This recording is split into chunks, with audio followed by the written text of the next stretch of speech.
Now look at this. The heart pumps, right? It contracts. Once the heart pumps, blood flows with a high pressure.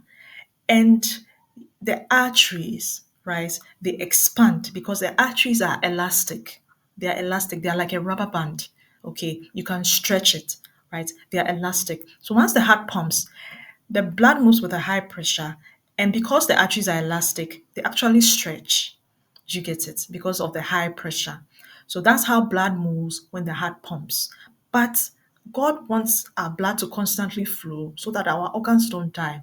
So when the heart relaxes, how does blood continue to move? All right. The arteries act as a pump, okay, through the action of what we call the elastic recoil. Because the artery is elastic.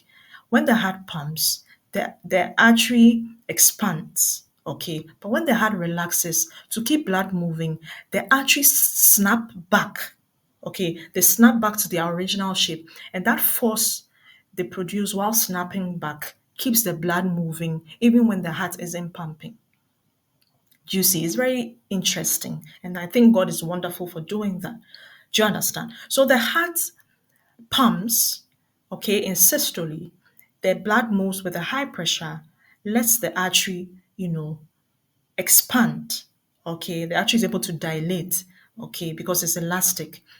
But then once it stops pumping and relaxes so that it can fill, the arteries will snap back. It's like a rubber band. You stretch, when you release, it snaps back. That snapping back action helps the artery to return to its original shape and also to keep the blood moving. So whether in systole or in diastole, blood is moving, but the pumps, the machinery that keeps blood moving are different. In systole, it is the heart that keeps blood moving, but in diastole, it is the elastic recoil action of the artery that keeps blood moving. So you don't die in diastole. Your organs wouldn't die in diastole. All right. Systole, diastole, blood is constantly moving. Isn't it wonderful?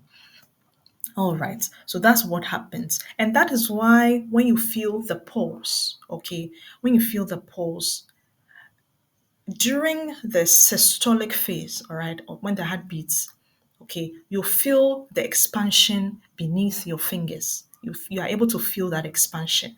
But then when the heart relaxes, okay, and the elastic recoil takes over, you no longer feel the the artery beneath your fingers. Okay, so that's why you are able to feel the pulse as beats because it contracts, the artery expands. Then when the heart relaxes, the artery undergoes elastic recoil, so you no longer feel it under your fingers. Okay, so that's how we feel the pulse.